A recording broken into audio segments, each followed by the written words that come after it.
Hello, Alyx? We might have a problem. Probably nothing to worry about, but... Did the train stop? It stopped, didn't it? Yeah, what happened? It's jammed. When the Combine shut down the quarantine zone, they must have tightened security. Which means? Yeah, you're nowhere near Fairview Junction. You're just outside the QZ. And this is as far as we get by train. Then I'm headed on foot. Good. I'll see if I can get you in some other way.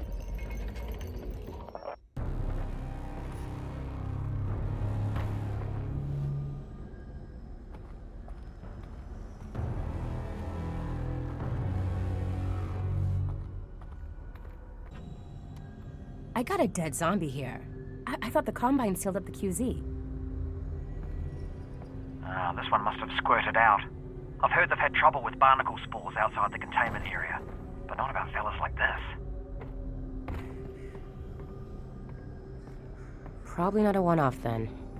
I doubt it.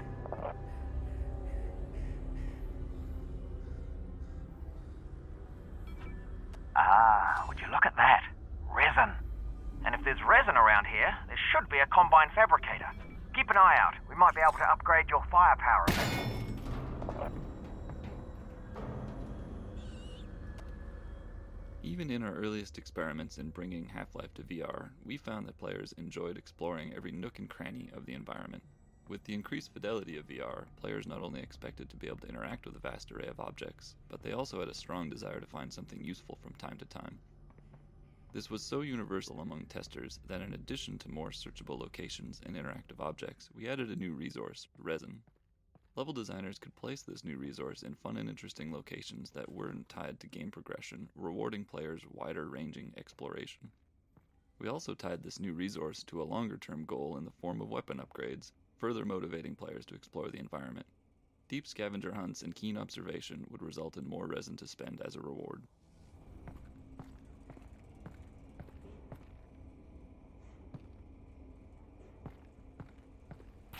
Huh. I think I can reroute this with my multi-tool.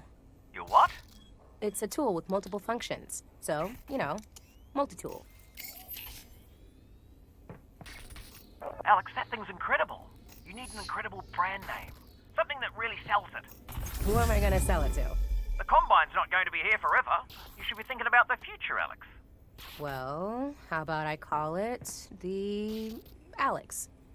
It's a little derivative of the Russells, but yeah, provisionally, sure. The Alyx.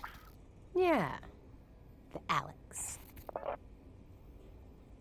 Internally, we refer to this type of puzzle as a toner puzzle, due to its similarity to a real-world cable toner tool that can be used to locate electrical wires in walls. The toner mechanic was conceived as a tool for designers to craft player experiences around knowing that the player had to put their head and hands in specific locations.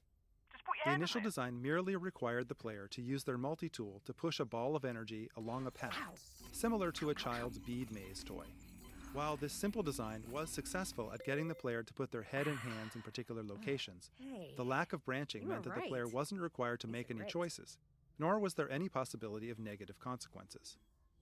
To address these issues, we added the rotating junction elements, which allowed for branching paths and became the player's primary means of interacting with toner puzzles. While the toner puzzles ramp up in complexity throughout the game, this first toner puzzle is designed to use a minimal number of elements to introduce players to the key ideas that power flows through wires, power can be rerouted by rotating junctions, and power has an effect on the physical world, such as turning on lights and opening gates. The sparking electrical outlet that branches down toward the floor is not strictly necessary for this simple puzzle, but it was added here to expose players to its behavior, since it was causing confusion in later puzzles when players were seeing it for the first time in more complex configurations.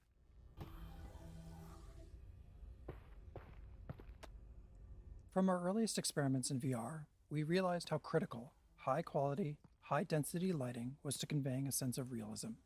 In game development, any technology choice involves trade-offs between quality, runtime performance, and development time. For Half-Life Alyx, we chose a high-quality, high-performance light mapping solution which required a significant amount of offline preprocessing. We performed the light map preprocessing using a render farm, which could take several hours for a single map at the highest quality, and we put a lot of effort into mitigating the cost of that high iteration time for designers on the team. Specifically, we implemented a real-time approximation to the final lighting result, which allowed designers to light scenes in real time with confidence that the high-performance light maps would match their intent. Most lights in Half-Life Alyx are baked into a single term that describes distance falloff and shadowing, allowing us to change the brightness and color of lights in real time at no cost. This encoding also allows us to apply shadows from dynamic props and characters without having to render any static geometry into shadow maps. Our light maps store directional information using the popular ambient highlight direction encoding, an improvement over Valve's own radiosity normal mapping technique pioneered in Half-Life 2. This new light map encoding ensures that the bumpy surfaces can appear bumpy even when not under direct light. This blinking light source provides a good illustration of this technique, as you can perceive the surface detail even during times the light source is off.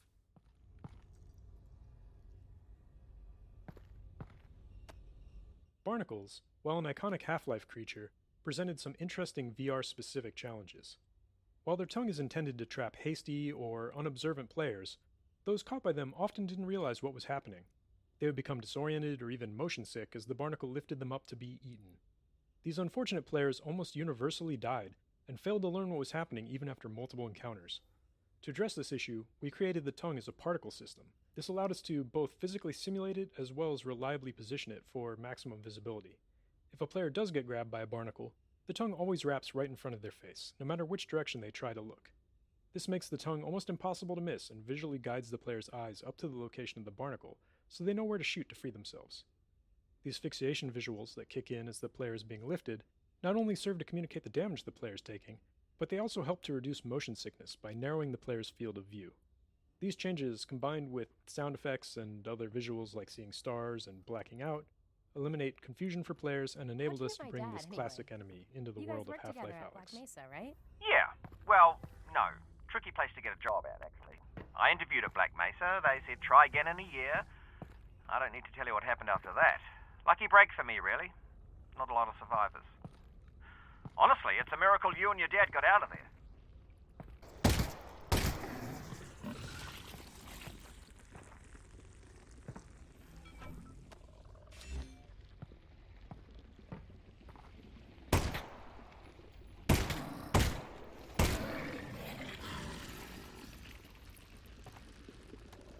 We got a lot of positive feedback from our initial experiments requiring players to perform a series of physical actions to reload the pistol.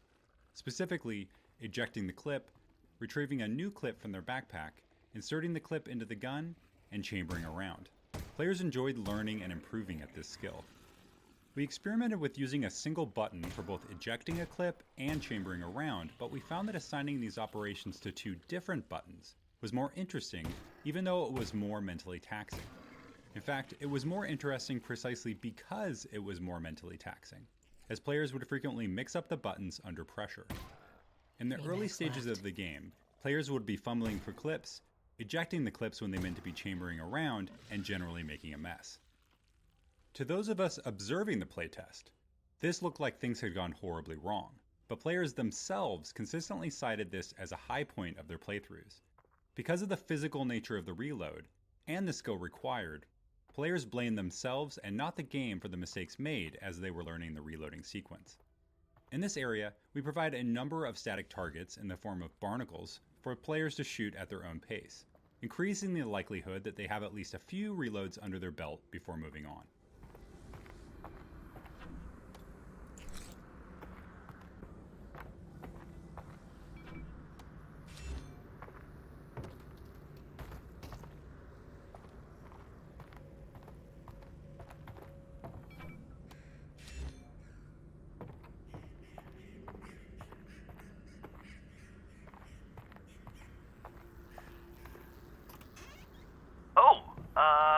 Do you need a minute? 'Cause, I could pause the feed. Just looking, Russ.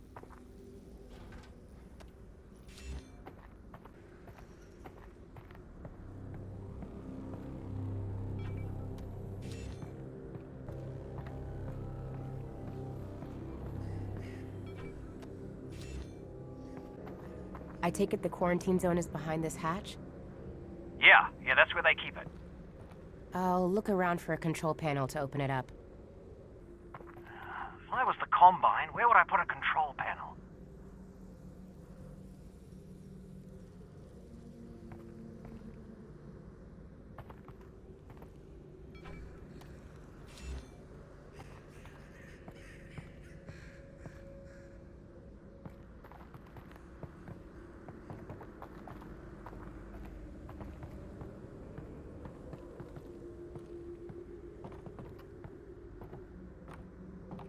Oh. Ugh.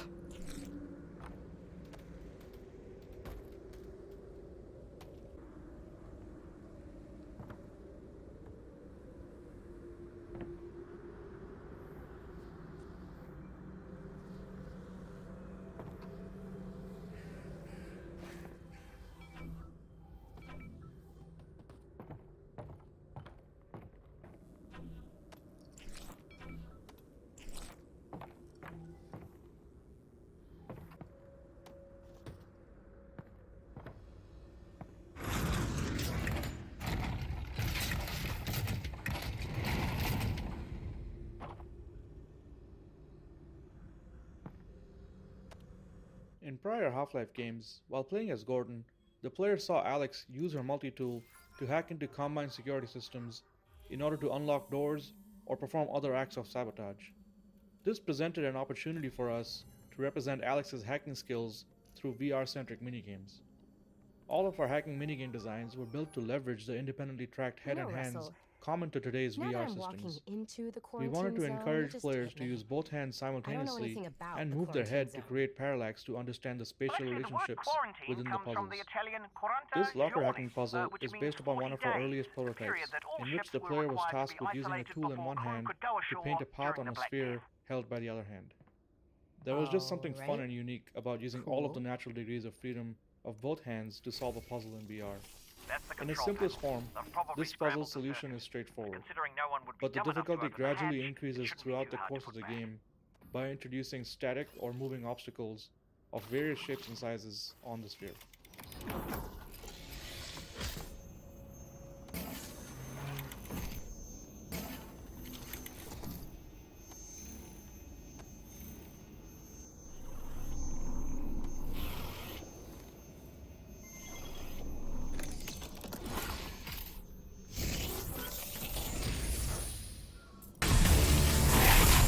Whoa!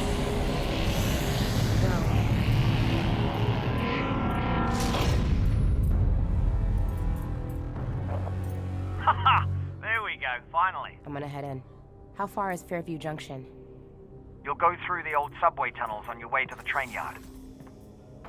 Have they started moving Dad yet? I don't think so, which is good news because we've still got time. Oh, that's great. Or bad news because they've already killed him. And you don't need to move a corpse, you just bury it.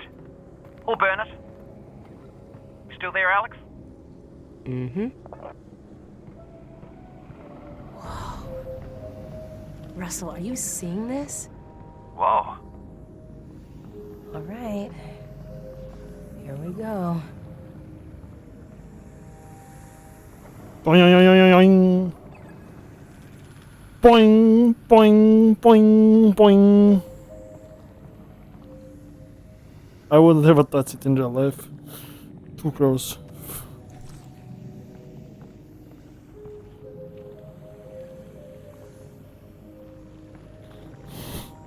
I have a controller in between him and that, so between me and that, and so it's fine.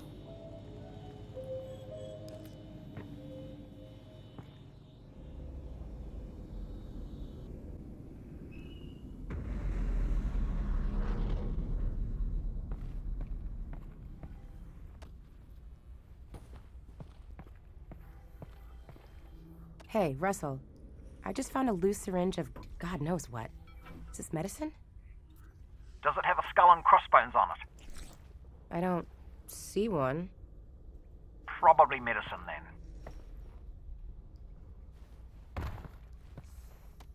In our early prototypes, players could heal themselves by grabbing a Half-Life 2 health pack and pressing down on a controller button, which obviously wasn't a very interesting VR interaction. During the development of Half-Life Alyx, the Counter-Strike team added health injectors into CSGO as part of the new Danger Zone game mode they were developing. When we saw this, we felt that an injector would work well as an intuitive healing item in VR as well. Players would press a button to arm the injector as a way of indicating their intent to use it. This prevented unintentional use of the injector and gave us an opportunity to showcase how physical the interaction was going to be via haptics, animation, and sound.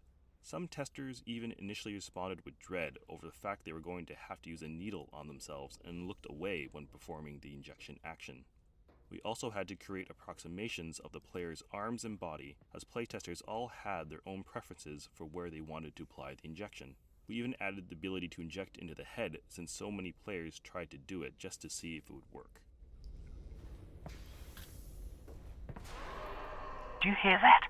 What is that? Oh boy.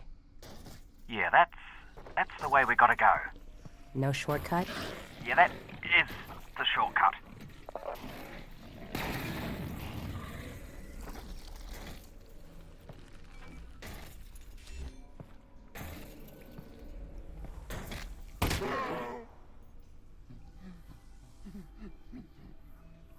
Alright, that seemed to work. Let's keep doing that. Oh, just so you know, the Russells have a built-in display that shows you resin, ammo, might come in handy. Got it. Thanks.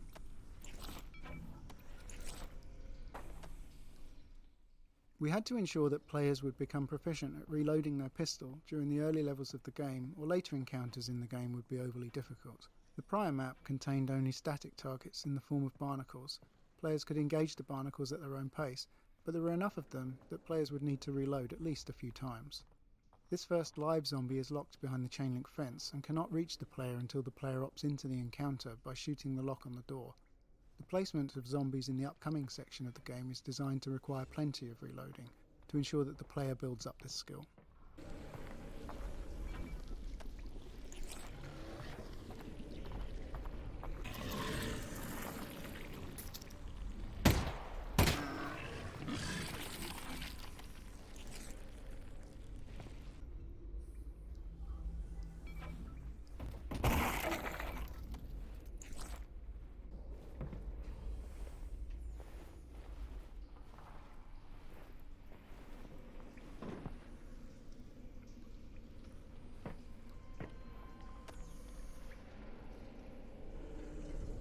Virtual reality provides the opportunity to add physicality to gameplay, but this needs to be balanced against player fatigue and accessibility.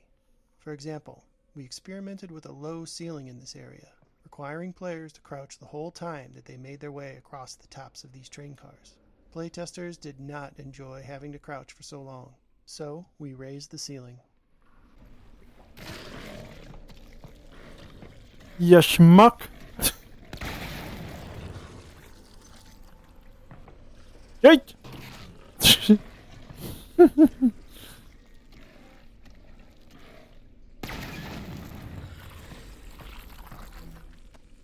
Not a single bullet wasted. Yes. Oh boy. Yeah, be careful.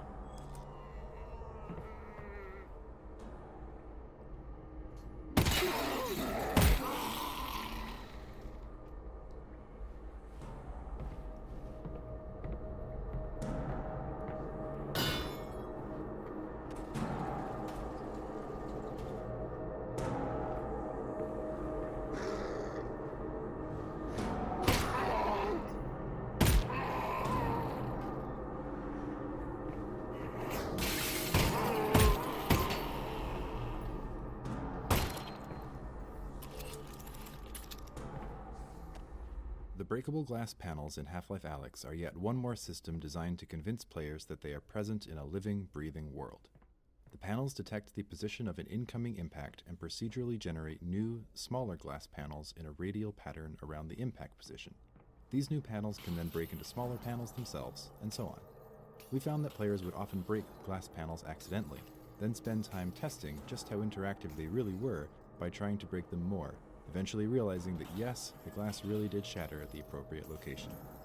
At one point, we experimented with building special puzzles out of breakable glass. But in the end, we found the glass to be more appropriate as a passive interactive element in the world, one that reacts in a satisfying way to a variety of impacts, from zombie melee attacks to incoming gunfire or any other physical interaction in the game.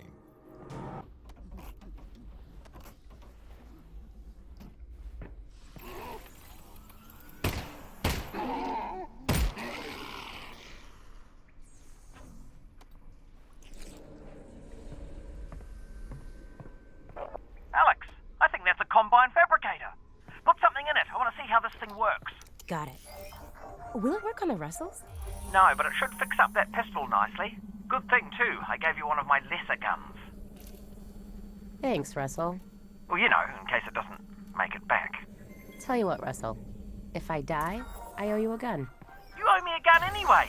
That wasn't a gift. That's my gun. Weapon upgrades are a new feature for the Half-Life franchise, and fictionally this mechanic paired well with Alyx's tinkering nature.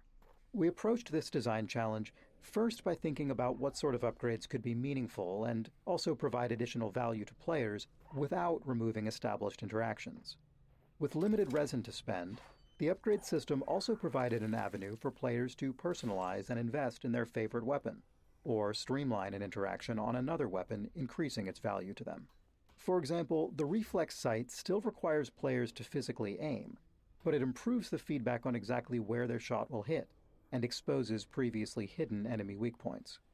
While some players enjoyed this feedback and new targeting opportunities, others didn't and would instead focus on upgrades that suited their style of play. This allowed players to spend their limited resin on upgrades they cared about the most. Another aspect of weapon upgrades that we focused on was not necessarily obvious when we first started to design and test combat in VR. Due to the more physical nature of combat in VR, it can really push on the mental and physical capacity of certain players, as they're required to utilize both their hands and move their head to take in the environment dealing with enemies. While this is a very natural experience, there's also a lot going on at any given point with reloading and combat. As we observed players in some of these more intense combat situations, we started finding opportunities to allow some upgrades to reduce the number of times a physical interaction was required, or reduce the complexity of a particular interaction. The autoloader on the shotgun is a good example. When added to the shotgun, the normally slow, methodical action of feeding shells into the gun is replaced with a far simpler, faster interaction of slapping the shells into the autoloader before they get automatically fed into the gun. This allows players to look around, focus less on the gun while reloading, and take in more of what's going on around them.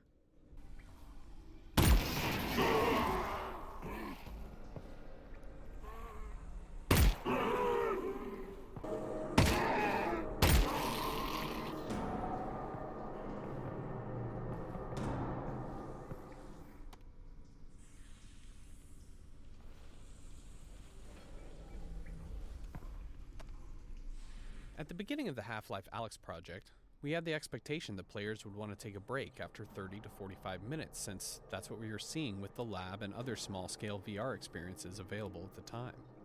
Because of this, we designed the pacing of the game's levels around play sessions of that duration.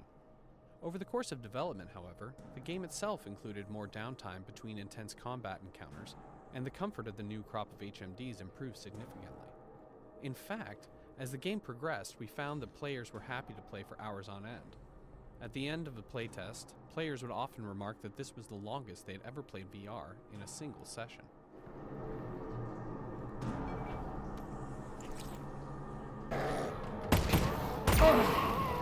Oops. I hurt myself.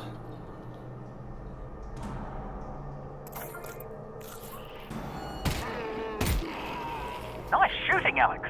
Thanks. You know, for all your talk about what a lesser gun this thing isn't half bad.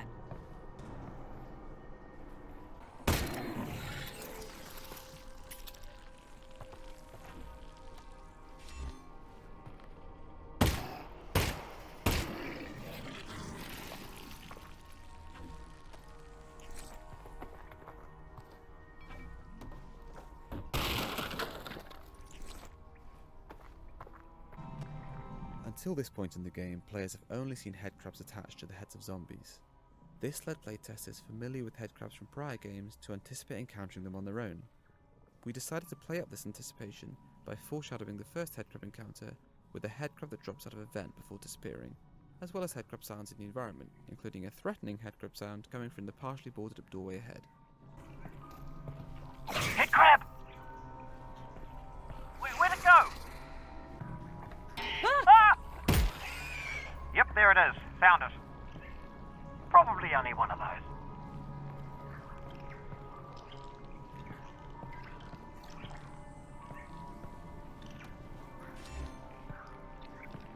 Okay, two of those.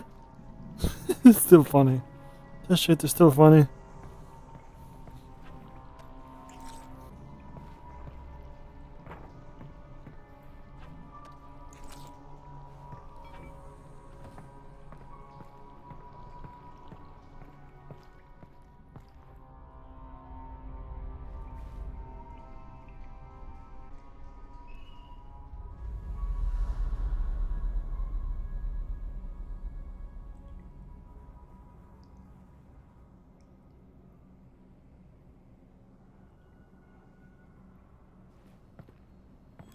Heard anything about Dad, Russell? No. Radio silence since he got on the train. Damn it. Well, the good news is he's probably fine. How do you know that? Because they're taking him to Nova Prospect to torture him. That's the torture place. So they're hardly going to torture him before they get there. So he's fine. Logically speaking.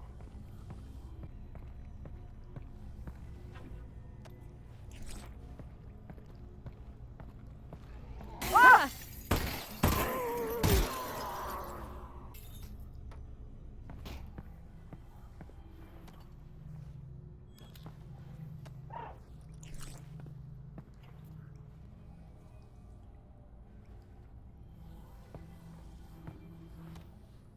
That there is a floppy disk. We used to store information on them, with magnets, if you can believe it. Huh. Specifically, 2 micrometers magnetic iron oxide, 3 micrometers barium ferrite, 1.2... Russell? How do you know all this? I'm reading it here on my computer. I downloaded the internet before the war. You downloaded the entire Yeah, internet? most of it. Nice. Yeah, it is.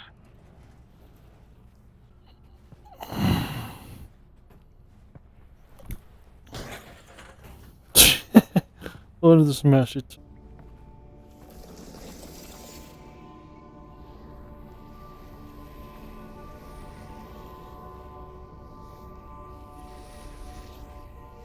Russell, are you seeing this? Possibly. Are you seeing floating garbage? It looks like it's just cardboard. Right. Well, seems harmless. Yeah. Weird, though.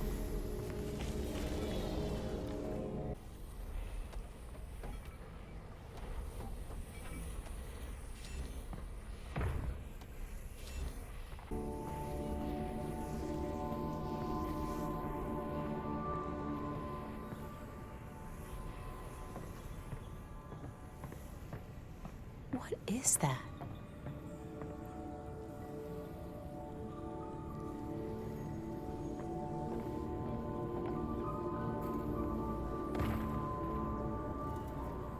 Whoa. More floating cardboard.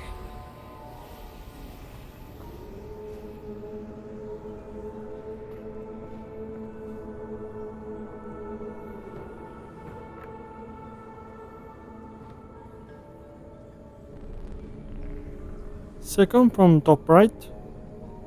Top row, second from right.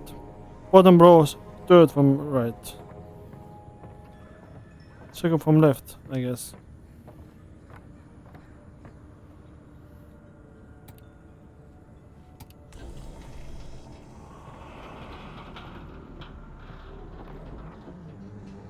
I spent an entire hour plus searching on internet to find out what it is. I never figured this out myself. I use other people's gameplay to get access to it. But I'm a special brain dead I'm like I have a disability as well. I don't think that well about puzzles. I can remember them, but I can't figure out things much. You alright? What's wrong? I'm fine, Russell. What's up? I'm losing your signal. Alex? Alex? If you can still hear me, keep heading in the same direction and try to get above ground. Russell? Russell? Crap.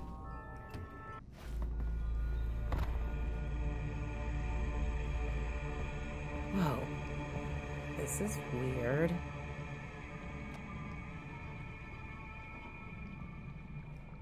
During our earliest attempts to raid Alyx, our instinct was to have her react to absolutely everything. But what we learned from playtesting was that Alyx reacting too much could actually be off-putting. Say a player is in a really tense, zombie-filled level, and they're having a great time, but suddenly Alyx is in their head, sounding angry, or frightened, or anxious. These Alyx reactions were creating a disconnect between how the player was feeling and how the character they were role-playing as was feeling. So we took a lot of those out. The Alyx reactions we left in tended to be the ones that were practically universal. Alyx's reaction here to the surreal entrance to the Vort hideout is a good example, where it was just so different from everything the player had seen up until then and kind of takes you by surprise. We watched so many playtests where the player would see it and say, "Whoa, that's weird." So we had Alyx say the same thing a second later, almost like an echo.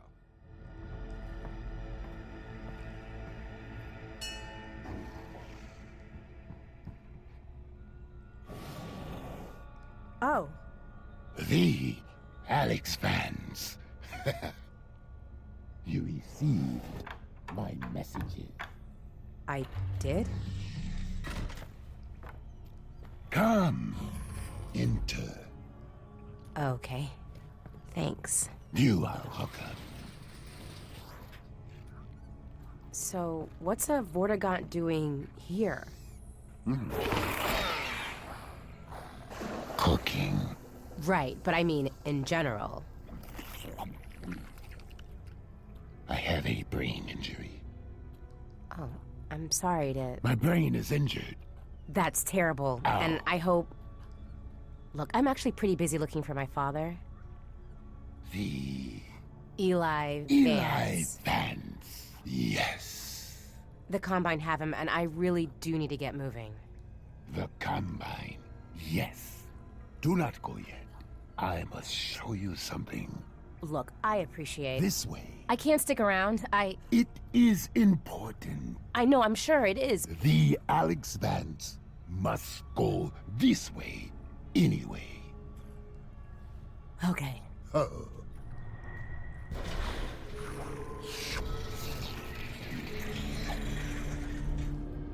For as long as we've been making choreographed scenes like this one, we've found that there are two types of players. Those who become engrossed with the characters, and those who tinker with everything around them, paying little attention to the scene's action. To make these environments entertaining for the tinkerers, we usually add objects for them to find and play with. Since this scene is split into two rooms, we were able to add a large number of interactions to this first room for players to discover after the Vortigaunt has moved to the second room. Some interactive objects are pure physically driven toys, like the dangling headcrab corpses and the hanging panties. Others are animations triggered by the player's actions, like the way the caged headcrabs react to the player approaching or shooting them. One type of object on the table is a squeezable headcrab heart, which is a remnant from an older version of this scene where the player would revive a wounded Vortigaunt by squeezing nectar from these hearts. I really would, While that scene didn't work the out, Alyx Vance is we honestly found the very experience too busy compelling saving for Dad. and, well, too gross to completely cut You will from not the game. save him. He is dead. What? Or he will be. Is or will be? It is a matter of perspective. But Alyx Vance alone cannot prevent his fate. Look, thank you for everything, but I really have to go. And I'm sorry, but I really don't have time for riddles. No riddles. The Combine drilled here. I am severed from the vortessence. I am alone in my head. I'm sorry. Look, if I can, if I run across your friends, I will see what I can do. You have saved my kin. I haven't. Then you will.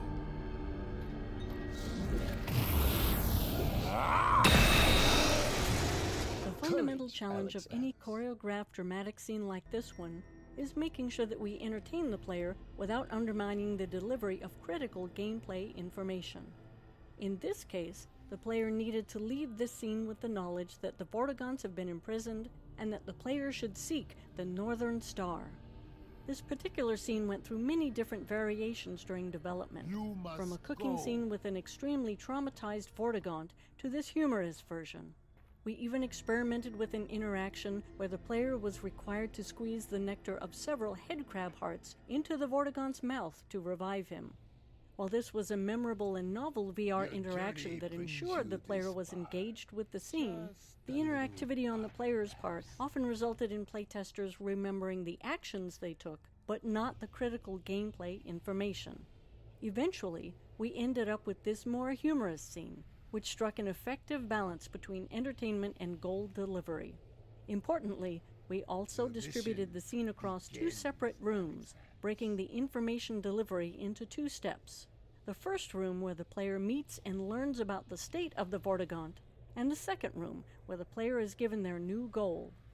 Separating these physically into rooms seemed to help players more reliably retain the critical information delivered in the second room. While this scene did undergo a lot of changes, one story beat remained virtually unchanged from the very first roughed-in version. The moment the Vortigaunt tosses a headcrab carcass down to the player and yells, "Sustenance!" Right from the start, this moment always got a great reaction from playtesters and remained all the way to the final product. Alyx Vance.